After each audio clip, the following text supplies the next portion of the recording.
how y'all doing? Welcome back to my guitar talk. Today I'm gonna talk about my good trusty old friend. My trusty old Musima. I'm gonna have to tell you a full story on it. I've talked about this before, but I'll tell you a little bit more about it today. I was talking about the feedback busters, screeching halts, whatever you want to call these babies. Go check out the vlog. I'll link it up here as well, so if you want to know more about what they are. This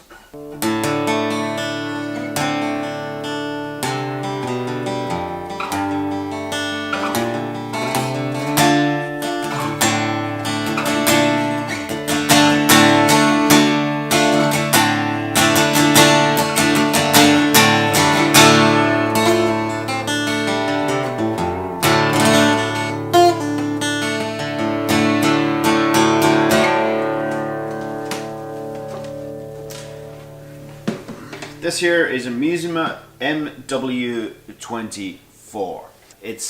Musima was a company during the communist time, and it was behind the Iron Curtain. It was behind the wall. It was the East Germany's guitar company, which manufactured guitars purely based on making copies of the Western instruments. I remember I had one of their electric guitars, a Stratocaster copy, which was rough and ready, but it served me really well and got me on my first steps of playing guitar. Fun memories with it. It was a tough guitar to play, but I believe it's made me a stronger guitar player. When the wall came down, the company privatized. It changed hands several times.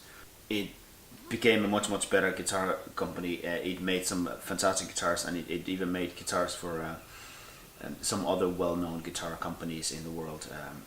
Some other very well-known and expensive guitar brands, starter models. This one was made literally just before the company went out of business. They never got their own brand, and I put it down as just pure brand development because they had the skills to make the guitars. Having said that, I've only tried 3 other of their guitars that I came across, which one of them was definitely not up to par. So there was definitely, their factory had issues with consistency. Another one of them was really nice.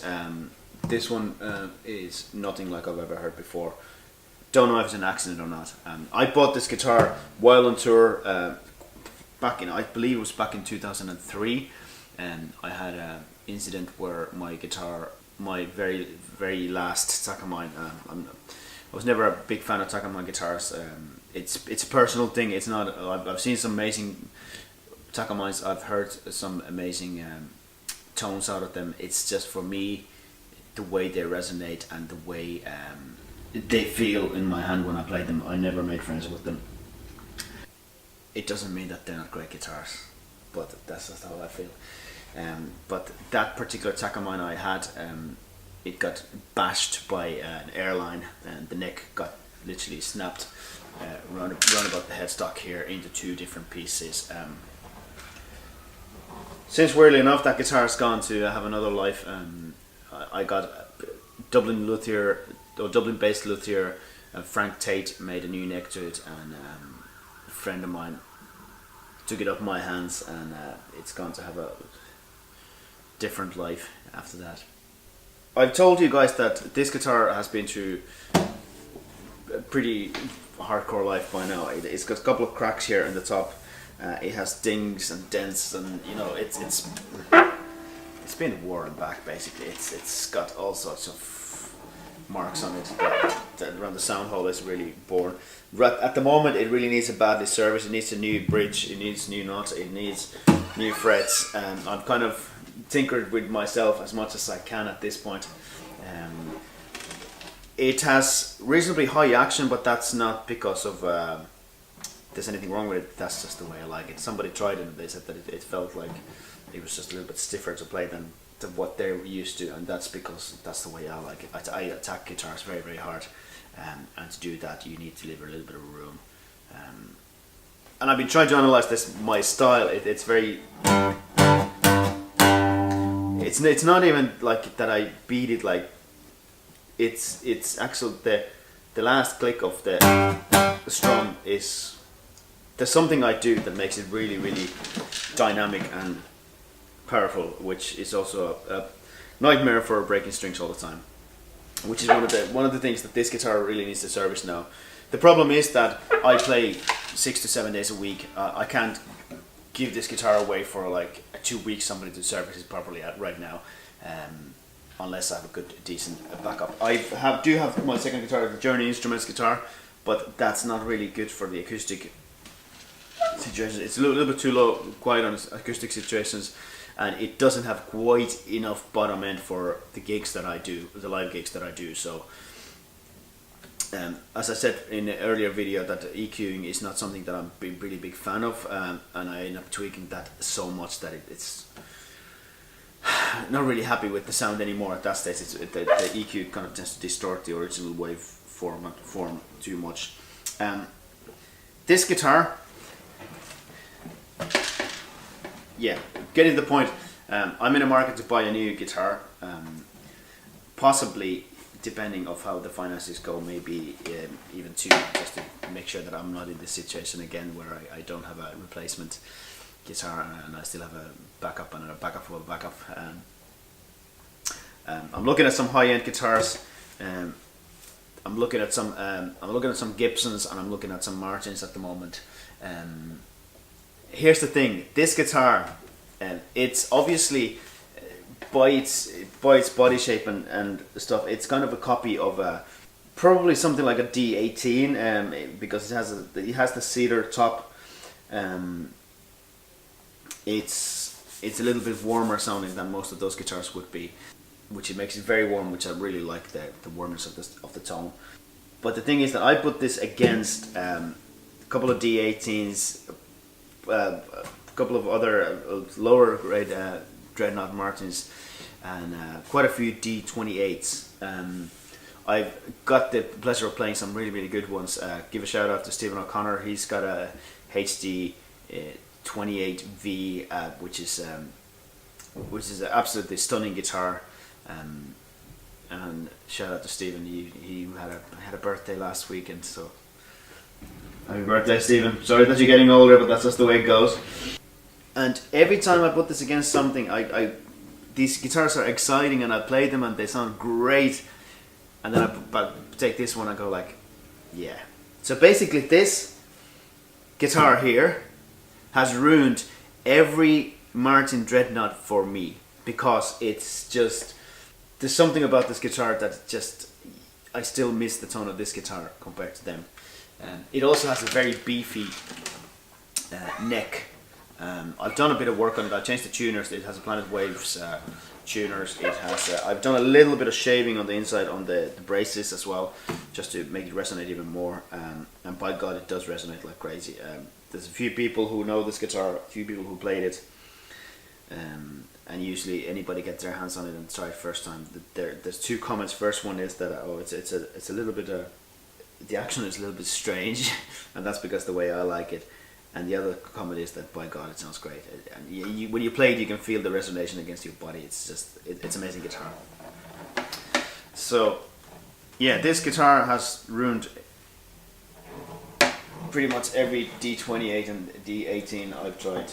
D16 I've tried. The lower end, the Road Series, Martin's Dreadnought sizes. So I am looking into Martin, but if I go for a Martin, I probably would go for a smaller body version, just to have a variety. Because, as I said, if I need a really good Dreadnought guitar, there's one. I am looking into, as I said, Gibsons. I'm looking into Gibsons, which would be kind of Dreadnought-ish size, but their tone, because the bracing is a little bit different for Martin guitars, their tone is very, very different. And I really like the J45 style of guitars. Probably J45 is going to be out of my price range, but there's in the same group they've made some amazing guitars in the past few years, which like the J15s, J35s, and J29s. So I'll be looking at some of those as well. The other thing is, as I've talked about here before, the changes in the regulations of wood used in guitars, and it has made me very aware of the the rosewood is running out. Mahogany is limited to certain types of mahogany anymore. So I'll be definitely looking into the alternative type of mahogany like Sapelli guitars, and I'll be looking into. I'm really excited about the walnuts being used because it's a completely renewable source again. So yeah, I that's where I'm at the moment with my guitar search, and I just wanted to show you my music mat once again because I think it deserves all the love it can get because it served me so well. There we go. Other thing about guitars, and I'm gonna touch upon this very quickly. I'm not sure yet whether I'm gonna buy a new guitar or second-hand guitar, but if I will give you this much of advice: second-hand guitars. New guitars are like when you first buy a car. It comes off the factory. As soon as it leaves the shop, the value of it drops because it's not a brand new car anymore. Guitars are even worse than that. If I go and buy a brand new guitar in the shop here in Dublin today, I pay list price for it, and I decide I don't like it tomorrow. For some reason, the shop wouldn't let me return it. If I wanted to sell it on an independent market, the price of it would be substantially less than it is. So because of that, I am hoping to find second-hand guitars at the moment. And if you're buying an acoustic guitar, I would seriously advise you to have a look at the second-hand guitar market, because there's some great deals to be had there. A lot of these guitars are already played in, so it means, because what happens when a guitar is new, the construction of the guitar is like all the parts are just glued in together. It takes a while for it to go through a certain amount of resonation when it settles in and opens up the tone. When I buy a new guitar, I play it through very, very fast. I play it in. It's called playing. You play the guitar in, basically. You break the sound of the guitar. It comes into life. There's been lots of different kind of processes being through. I believe Takamine is doing a process where they literally, it's some sort of cooking or microwaving of the wood. I don't know how that works. Some of you remember I used to have a Kallio guitar, Japanese Kallio guitar, which was absolutely stunner. Unfortunately, me and the neck of that guitar didn't really get on too well. It was too skinny neck for my liking, and I eventually had to let it go. But apparently Kallio, and I love Kallio's story on the factory. Apparently they put the guitars, once they're done, into a room where they play classical music with the guitar, so that the woods can resonate in the room for a substantial amount of time.